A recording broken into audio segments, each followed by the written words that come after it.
Assalamualaikum warahmatullahi wabarakatuh. Bismillah, alhamdulillah, assalatu wassalamu ala rasulillah Sayyidina wa maulana Muhammad ibn Abdillah la nabiyya ba'dahu wa ala alihi wa man tabi'ah minad dunya ilal qiyamah la haula wa la quwata illa billah ma ba'du. Hadirin ma'asyiral muslimin hafizakumullah. Pagi ini akan kami bacakan penjelasan tentang tegas dalam beragama. Ini merupakan kelanjutan dari sabda Sayyidina Ali karramallahu wajhah yang mengatakan bahwa Allah itu memiliki wadah di muka bumi ini. Yang dimaksud dengan wadah itu ternyata adalah hati. Karena hati itu mampu menampung segala persoalan. Tentunya bagi yang hatinya luas ya. Kalau hatinya sempit ya hanya mampu menampung beberapa persoalan.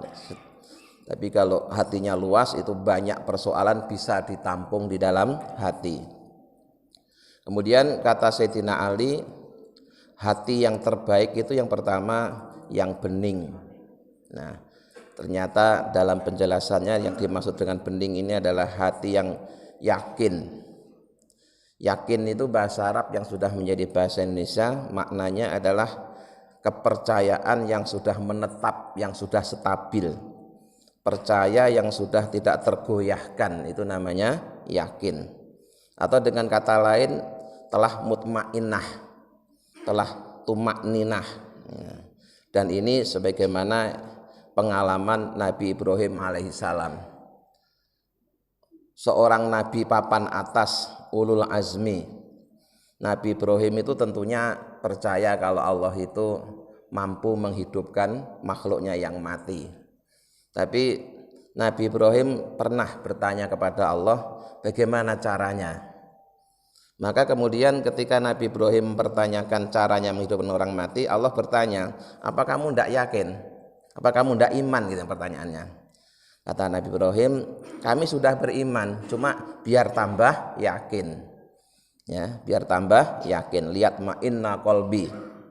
Maka kemudian Nabi Ibrahim dikasih pengalaman tentang bagaimana caranya Allah menghidupkan orang mati, yaitu disuruh mencari 4 ekor jenis burung, ya, disuruh nyembelih, kemudian dipotong-potong, ya, dicampur jadi satu. Jadi 4 ekor burung itu dicampur jadi satu, kemudian setelah dicampur dibagi jadi 4. Setelah jadi bagi 4, kemudian ditaruh di 4 penjuru. Setelah itu terus disuruh manggil, wahai burung datanglah kemari. Maka potongan-potongan kecil tadi itu berterbangan mencari pasangannya masing-masing sampai kemudian kembali menjadi 4 ekor burung yang hidup. Nah, setelah menyaksikan peristiwa ini, keimanan Nabi Ibrahim kepada Allah ya semakin yakin. Itu makna dari hati yang bening. Nah, yang kedua yaitu yang tegas. Nah, ini yang akan saya bacakan pada pagi hari ini. Wa amma sholabatu, adapun ketegasan fiddini dalam agama, faya al-quwatu fihi, yaitu hati yang kuat dalam beragama, wasabatu dan stabil, tetap alaihi pada agama, jadi tidak mudah tergoyahkan, ya. Wal ghairatu dan cemburu atau curiga. Di ghairah ini bahasa Arab yang sudah menjadi bahasa sehari-hari, itu jadi pengucapannya sedikit beda. Bukan ghairah tapi gairah. Ya, gairah itu sebenarnya makna aslinya itu curiga atau cemburu. Hati yang tegas, hati yang stabil, yang kuat, yang punya gairah lahu pada agama, jadi punya semangat dalam beragama.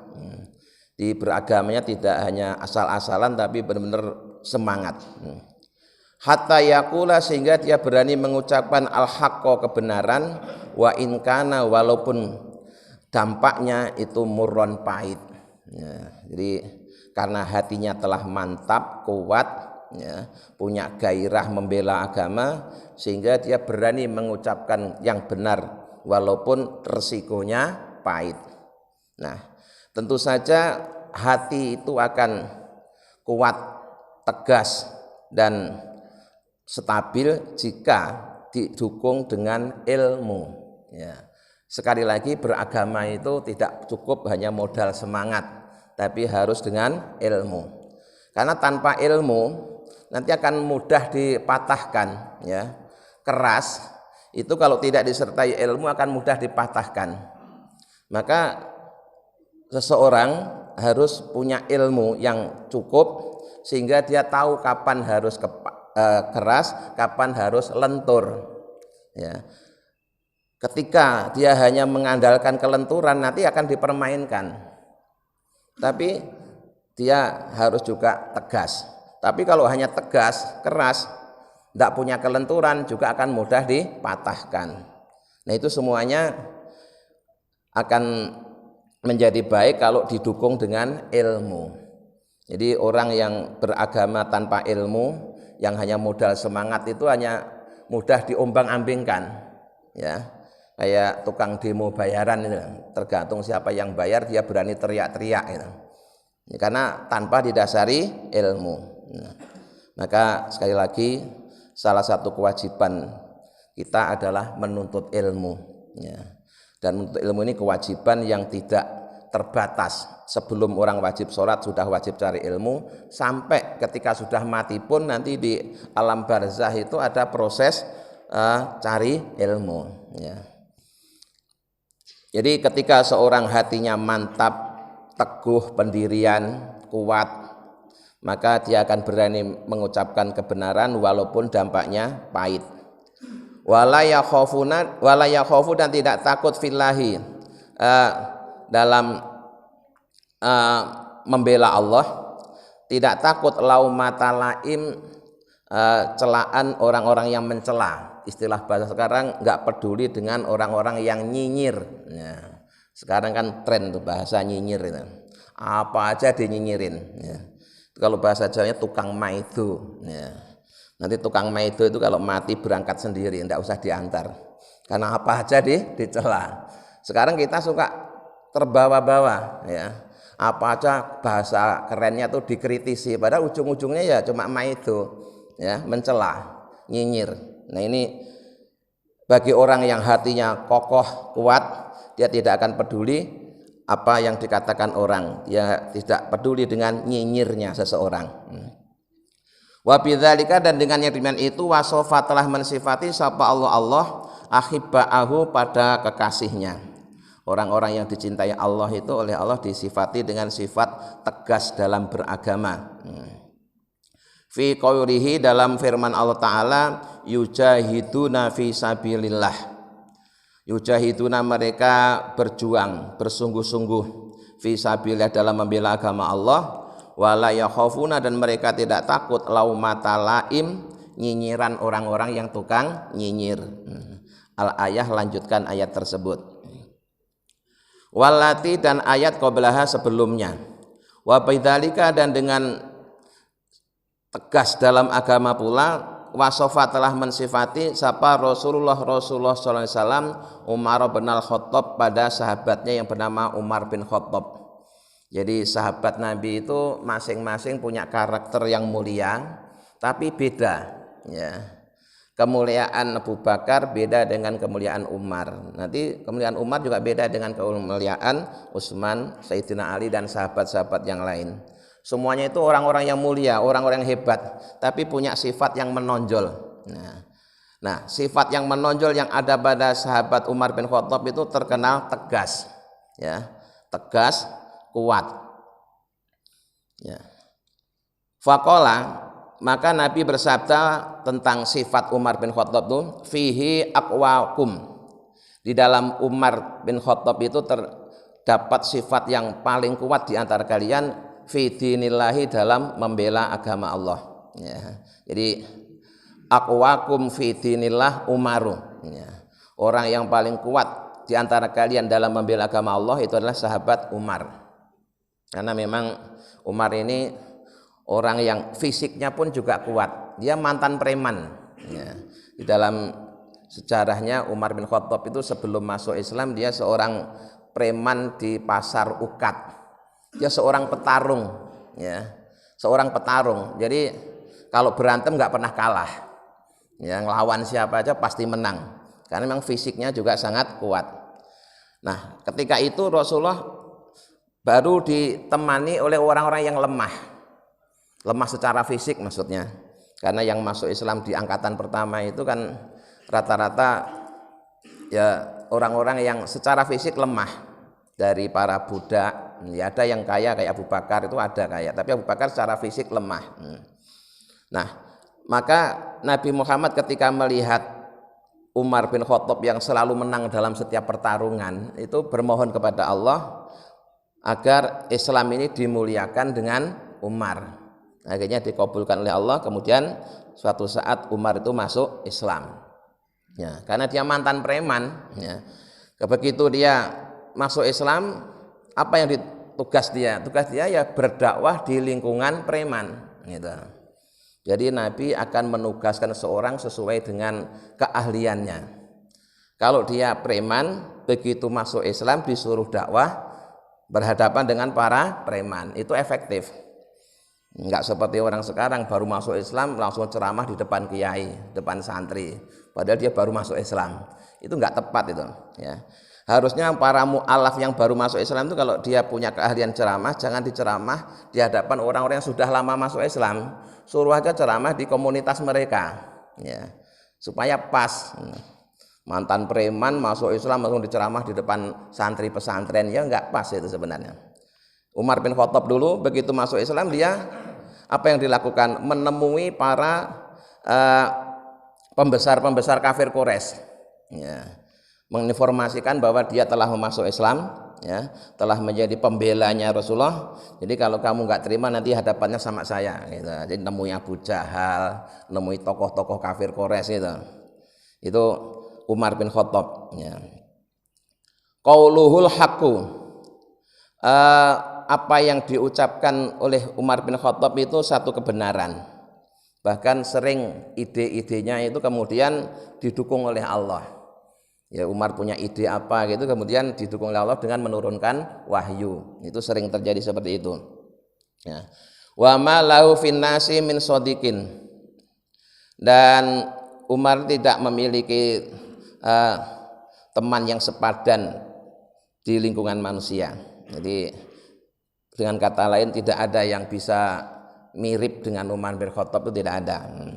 Ya, benar-benar orang yang tegas, ya, kuat.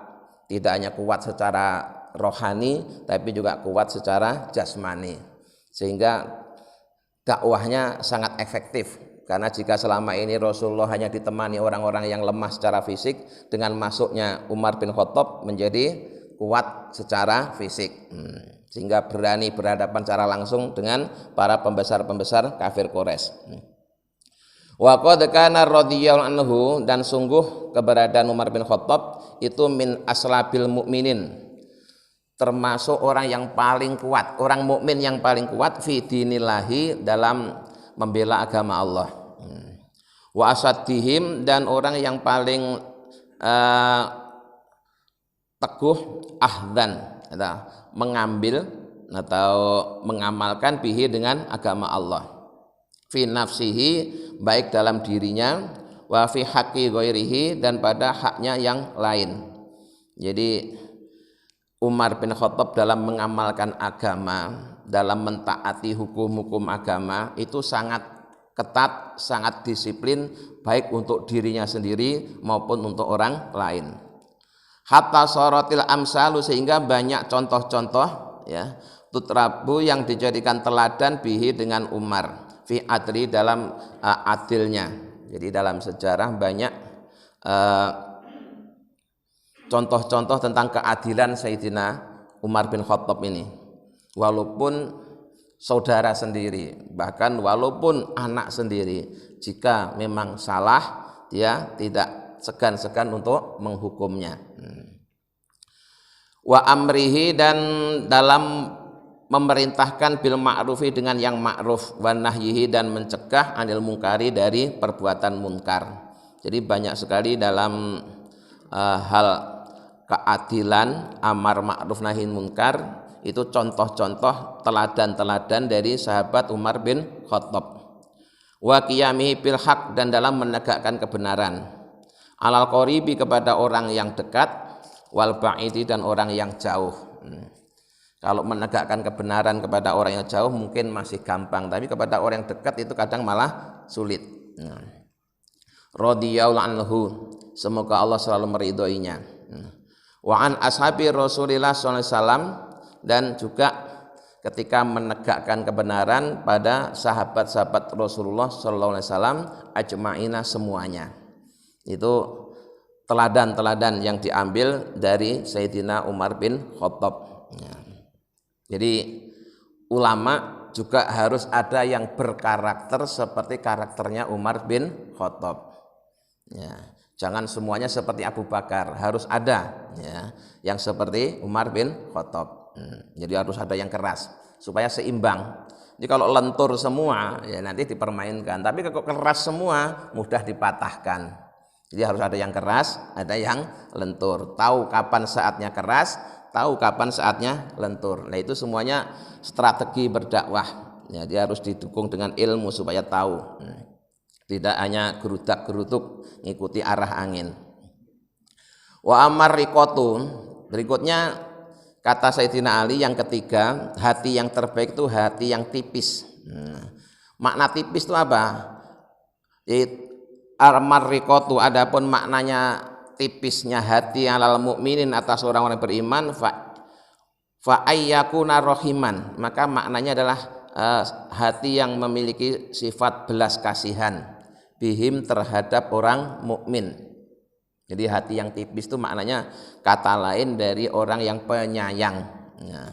Musfikon, dan orang yang selalu menyayangi, alaihim, kepada orang mukmin. Jadi seorang mukmin baik dia sudah taat maupun belum, baik dia sudah soleh atau belum, harus disayangi. Karena apa? Ya karena mukminnya itu. Begitu dia sudah mukmin, dia sudah menjadi saudara kita, meskipun belum soleh, meskipun belum taat. Nah, bagaimana caranya kita bisa menyayangi mereka, sementara perilaku mereka kadang-kadang juga menjengkelkan. Nah ini kalau dalam teori tasawuf, ya, jangan dilihat orangnya, tapi lihatlah dia itu sebagai makhluknya Allah. Jadi kalau kalian menemui orang yang menjengkelkan, jangan lihat orangnya, anggap dia sebagai makhluk Allah, ya, yang didatangkan oleh Allah untuk bertemu dengan kita, untuk menguji kesabaran kita. Kalau yang kita lihat Allahnya, kita bisa sabar. Tapi kalau kita lihat orangnya, ya pasti marah. Ya, mesti marah. Supaya enggak marah, jangan dilihat orangnya. Lihat aja dia makhluknya Allah, yang Allah datangkan untuk menemui kita, untuk menguji kesabaran kita. Kalau kita ingat Allahnya, nanti bisa sabar. Nah, wadzalika, dan sayang kepada orang mukmin itu min asrofil akhlaki, termasuk akhlak yang mulia. Ya, termasuk akhlak yang mulia itu adalah menyayangi setiap orang yang beriman, apapun keadaannya. Wa afdhalil khisali, dan termasuk perilaku yang utama. Wabihi, dan dengan sifat tersebut, wasofa, telah mensifati sapa Allah rasulahu, pada rasulnya. Jadi sifat belas kasihan, penyayang, itu sifat yang paling mulia, akhlak yang paling utama, dan merupakan sifat yang Allah berikan kepada rasulnya. Jadi ketika Allah memuji Nabi Muhammad, itu yang ditonjolkan juga sifat kasih sayangnya. Ya.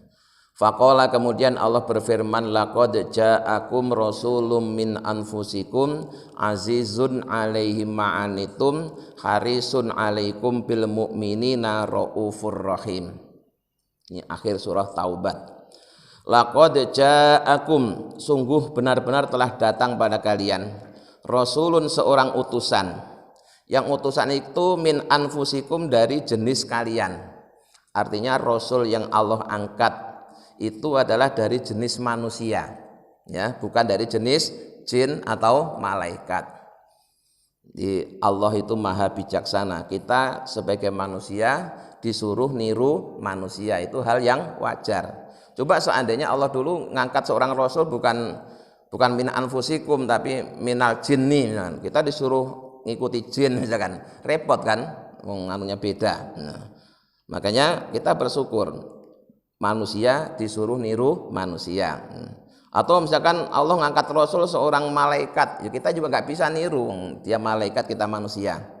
Tapi tidak seperti itu yang terjadi. Yang terjadi Allah ngutus seorang rasul dari jenis manusia, dari jenis kalian sendiri yaitu manusia, yang memiliki sifat azizun alaihi, yaitu terasa berat baginya ma'anitum, apa yang menjadikan kalian menderita. Jadi Rasulullah itu kalau melihat umatnya menderita itu nggak tega,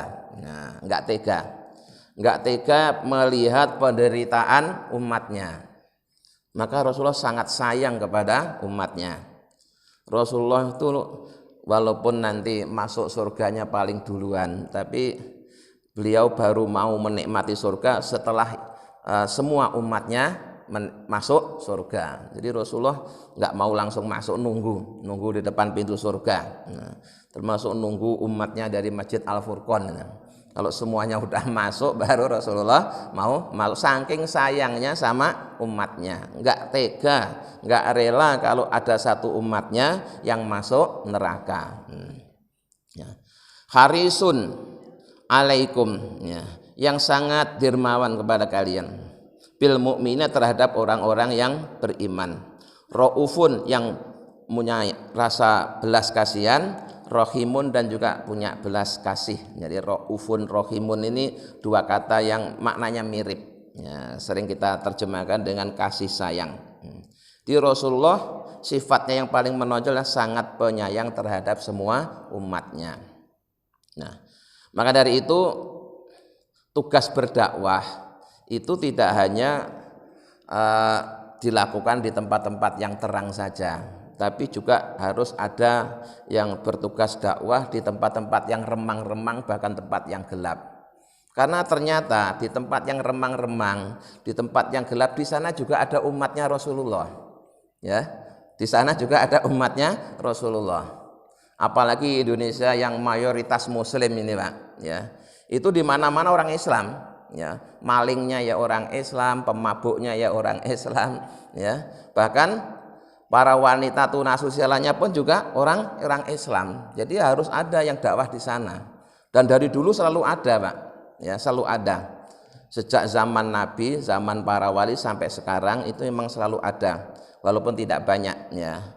Orang-orang yang Allah tugaskan dakwah bukan di tempat yang terang. Kalau dakwah di masjid, di musola, di pengajian itu paling gampang, karena ibaratnya dakwah di tempat yang terang. Tapi dakwah di tempat-tempat pelacuran, di diskotik, ya, di tempat-tempat wanita nakal itu kan perlu ilmu yang beda, ya, perlu kekuatan mental yang luar biasa.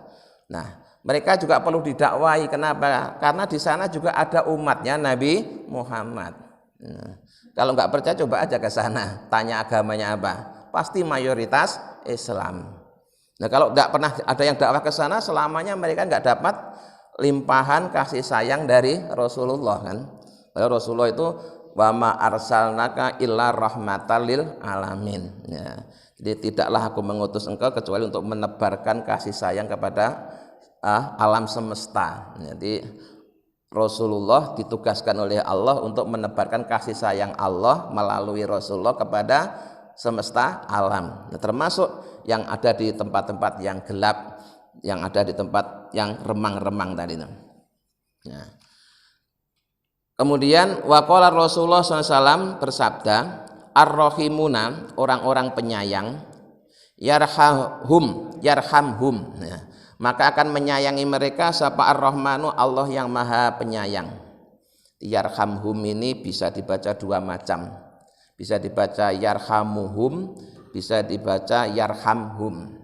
Nah, dalam ilmu nahwu, ya, kalau dibaca yarhamhum artinya maka akan disayangi, maka akan disayangi, atau maka akan menyayangi mereka. Kalau yarhamhum maka akan menyayangi mereka. Tapi kalau yarhamuhum itu artinya doa, semoga menyayangi mereka. Nah, yang satu sudah pasti, yang satu baru doa. Nah, maka ulama ada yang lebih suka membacanya yarhamhum, ya. Pasti akan menyayangi mereka. Siapa yang menyayangi Ar-Rahmanu, Allah yang Maha Rahman. Itu kalau memnya di yarhamunya, memnya di sukun. Kalau memnya di dhammah, yarhamuhum, mudah-mudahan menyayangi mereka. Siapa yang menyayangi Ar-Rahmanu, Allah yang Maha Rahman. Nah. Jadi orang-orang yang penyayang dia juga akan disayangi oleh Allah yang Maha Penyayang. Wa malam yarham, dan barang siapa yang tidak punya sifat penyayang, la yurham, juga tidak akan disayangi. Nah, jadi apa yang kita dapatkan sesuai dengan apa yang kita tanam. Kalau kita menjadi seorang penyayang, maka kita juga akan disayangi. Ya. Tapi kalau kita tidak punya rasa belas kasihan, tidak punya rasa sayang, ya tidak bakalan disayangi. Nanti terusnya di hati itu, sayangilah makhluk-makhluk Allah yang ada di bumi, maka engkau akan disayangi oleh makhluk-makhluk Allah yang ada di langit. Nah, gitu. Dan dalam pengajian yang lalu sudah banyak kami sampaikan tentang keuntungan orang yang penyayang, ya. Jadi banyak kisah-kisah ulama besar, bahkan termasuk Umar bin Khattab sendiri, ya. Beliau yang terkenal luar biasa itu ternyata mendapatkan kedudukan yang mulia di sisi Allah justru karena sifat penyayangnya terhadap seekor anak burung. Ya, ceritanya ketika Umar bin Khattab sedang jalan-jalan di kampung, ketemu dengan sekelompok anak kecil yang mainin anak burung yang baru menetas. Umar yang orang keras, orang yang tegas itu ngelihat anak burung dimain-mainin anak-anak itu tidak tega. Akhirnya dibeli itu anak burung, dibeli, kemudian ya anak-anak itu senang dapat duit, dipakai beli jajan, terus tapi burungnya diserahkan kepada Umar bin Khattab, dikembalikan ke sarangnya. Itu barokahnya menyayangi anak burung itu, di akhirat dapat kedudukan yang mulia di sisi Allah. Terus juga kisah-kisah yang lain, Imam Ghazali seorang ulama yang terkenal gitu, juga dapat kasih sayang dari Allah karena pernah memberikan kesempatan kepada seekor lalat yang menghisap tintanya. Jadi ketika nulis kitab kan kalau orang dulu pulpennya itu pulpen celup, ya, kayak orang pelukis ya. Setelah pulpen itu dicelup baru dipakai nulis. Nah itu pas mau dipakai nulis tuh hinggaplah seekor lalat yang sedang kehausan. Ya, akhirnya Imam Ghazali membiarkan, artinya tidak menggerakkan penanya untuk memberikan kesempatan kepada seekor lalat yang sedang kehausan, yang sedang minum tinta. Itu kemudian diampuni oleh Allah, diterima amal solehnya. Terus ada juga kisah ini, ketika musim hujan, ada seorang yang jalan-jalan di gang kecil menemukan anak kucing yang kedinginan. Terus kemudian dimasukkan ke dalam saku bajunya. Itu juga begitu nasibnya, diampuni dosanya, diterima amal ibadahnya. Bahkan yang lebih ekstrim lagi, kisah seorang wanita tunasusila, wanita nakal yang pulang kerja, lihat ada seekor anjing yang menjilat-jilat tanah yang basah, ya, saking hausnya. Kemudian wanita tadi rela turun ke dalam sumur, ya, untuk ngambil air. Cuma dia nggak bawa wadah. Akhirnya apa yang dia lakukan? Ya airnya itu ditaruh dalam sepatunya. Nah, kemudian kalau sepatu itu dipegang pakai tangan, dia nggak bisa naik karena tangannya dipakai untuk manjat. Maka terus setelah air itu dimasukkan dalam sepatu, sepatu itu digigit. Ya, sepatu itu digigit, kemudian dia bisa naik sampai di atas. Kemudian air itu dikasihkan kepada seekor anjing yang kehausan. Melihat yang demikian itu, Allah melimpahkan karunia-Nya, dia diberikan hidayah bertobat, ya, diampuni dosa-dosanya. Padahal yang ditolong seekor anjing. Karena dia ngelihat bukan anjingnya, Pak, yang dilihat itu juga makhluknya Allah. Walaupun dia kucing, walaupun dia anjing, walaupun dia lalat, sesungguhnya dia sama dengan kita. Dari sisi mereka sama-sama makhluknya Allah yang harus disayangi. Lah kucing malah ditembakin. Alasannya menjaga kebersihan. Wah, itu sedang bermasalah itu, ya. Ya, kan sekarang ada berita itu, kucing-kucing ditembakin. Nah, jadi sekali lagi jangan lihat kucingnya, jangan lihat anjingnya. Lihatlah dia sebagai makhluknya Allah yang sama dengan kita statusnya, sama-sama makhluknya Allah. Harus disayangi, ya, disayangi. Jadi jangan dianiaya. Sampai Pak, di dalam Islam itu kita memotong binatang aja kan juga ada aturannya, ya. Dihadapkan kiblat, dibacakan bismillah, pisaunya tajam, itu sampai menyembelih aja dengan penuh kasih sayang, ya. Terus tidak boleh dikuliti sebelum benar-benar mati, ya. Tidak boleh disiksa dulu baru disembelih dan seterusnya, banyak, ya. Kita tidak boleh ngencingin lubang semut. Nah, dulu waktu kecil kan suka itu ada lubang semut dikencingin terus nanti semutnya bubar, ya. Tidak boleh itu, ya. Nah siapa tahu tuh semutnya di dalam lagi rapat, nah, lagi rapat bicara tentang Agustusan terus tiba-tiba hujan lokal, kan kasihan, ya. Jadi jangan lihat semutnya, tapi lihatlah dia sebagai makhluk Allah. Itu cara menebarkan kasih sayang itu begitu, ya. Di cara menebarkan kasih sayang itu jangan dilihat semut, lalat, anjing, kucing. Lihatlah dia sebagai makhluknya Allah sama dengan kita. Maka ketika Bapak menolong seekor cacing, ya, itu juga jangan dianggap itu satu amal ibadah yang sia-sia. Tetap ada catatannya. Bisa jadi orang itu masuk surga karena nolong cacing, itu bisa terjadi, ya. Atau menolong seekor semut itu bisa terjadi kalau pas, ya, bertepatan dengan kasih sayangnya Allah yang sedang dilimpahkan tadi itu. Jadi sekali lagi, untuk bisa menyayangi makhluk Allah, ya, jangan dilihat apakah dia hanya sekedar kucing, anjing, lalat, semut, tapi lihatlah dia sebagai makhluknya Allah. Termasuk kalau kita ketemu ini Pak, ketemu pengamen, ketemu pengemis gitu, ya. Itu untuk menimbulkan rasa kasih sayang itu bagaimana? Caranya begini, bayangkan seandainya jadi pengemis itu kita, ya, pasti akan timbul rasa kasih sayang, ya. Mungkin ketika kita sedang tidur siang terus tiba-tiba ada breng, kita terganggu.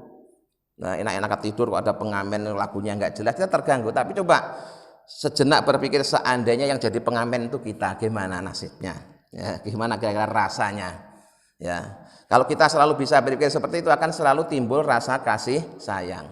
Itu caranya, ya.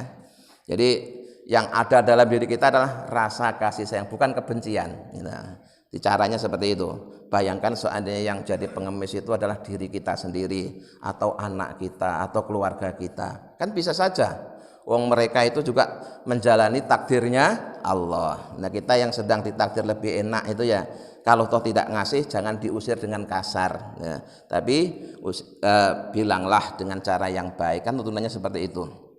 Itu cara agar kita bisa punya sifat penyayang. Jadi dengan melihat dia adalah makhluknya Allah. Wa qala aidon, dan Rasulullah juga bersabda, inna abdala ummati, sesungguhnya para wali abdal umatku. Jadi wali itu juga ada tingkatan-tingkatannya, salah satunya ada wali abdal. Itu layat khuluna, tidaklah masuk al jannata ke surga bikasroti sholatin, sebab banyaknya sholat, wala siyamin, dan juga bukan karena banyaknya puasa, bal bisalamati sudur, tetapi disebabkan karena selamatnya hati dari rasa kebencian, ya, wa sakhafatin nufusi, dan ini dermawannya hati, ya, warahmati, dan kasih sayang bikuli muslimin, kepada setiap orang Islam. Di Rasulullah bersabda bahwa salah satu kelompok wali itu namanya ada wali abdal, ya, wali abdal. Nah wali abdal ini kata Rasul, ya, mereka masuk ke dalam surga bukan karena banyaknya puasa, bukan karena banyaknya sholat, tapi disebabkan karena mereka memiliki hati yang bersih dari rasa kebencian. Lihat siapa saja yang muncul adalah rasa kasih sayang. Kemudian dermawan, ya, dan belas kasihan kepada siapa saja, ya, kepada siapa saja. Nah, terlebih kepada orang Islam. Kepada anjing aja sayang, apalagi kepada orang Islam. Nah, hadis tersebut jangan disalahpahami kalau begitu mereka tidak banyak sholat, tidak banyak puasa. Bukan begitu, mereka juga tetap banyak sholat, banyak puasa. Qultu, aku berkata, Wala yufhamu, dan jangan dipahami min hadza, dari hadis ini, anal abdala, sunya wali abdal itu laisu, tidaklah mereka bimuksirina, orang-orang yang memperbanyak minas sholati, dari sholat, wasyami, dan puasa. Tidak seperti itu. Mereka itu juga orang yang banyak sholat, banyak puasa. Tetapi ya, kebaikan yang paling menonjol dan menjadikan dia masuk surga bukan karena banyaknya sholat, bukan karena banyaknya puasa. Ya. Balkanu muksirina minhuma, mereka sesungguhnya juga termasuk orang yang memperbanyak sholat dan puasa. Wa min ghairiha, dan kebaikan-kebaikan yang lain, minal a'mali, dari amal-amal as-sholihat yang soleh. Walakin hadhil awsofu, tetapi sifat ini, maksudnya sifat penyayang dan sifat yang bersih dari rasa kebencian, alati wasofahum bihan Nabiullah sallallahu alaihi wasallam, ya, qaddamat-hum ilallah. Ya. Jadi sebenarnya para wali abdal itu juga orang-orang yang banyak sholat, banyak puasa, tetapi ya, dia masuk surga bukan karena itu, tapi karena amal soleh yang lainnya. Amal soleh yang lainnya apa? Di antaranya yaitu mereka hatinya selamat dari kebencian, selalu dermawan dan penyayang terhadap semua makhluknya Allah. Maka itulah hati yang terbaik, itu hati yang tipis, itu yang seperti itu, hati yang bersih dari kebencian dan penuh dengan kasih sayang. Caranya lihat apa saja ingat kepada Allahnya, ya. Lihat apa saja ingat kepada Allahnya, maka akan muncul rasa kasih sayang dalam diri kita. Mudah-mudahan dengan bimbingan Allah kita bisa mengamalkannya. Amin ya rabbal alamin. Allahumma sholli ala sayyidina Muhammad wa sayyidina Muhammad, alhamdulillahi rabbil alamin. Allahumma inna nas'aluka imanan da'ima yaqinan shadiqan wa qalban khashi'an lisanan dzakira wa rizqan halalan wa ilman nafi'an sholihah. Rabbana atina fid dunya hasanah wa fil akhirati hasanah wa qina adzabannar. Subhana rabbika rabbil izzati amma yasifun wa salamun alal mursalin walhamdulillahi rabbil alamin. Assalamualaikum warahmatullahi wabarakatuh.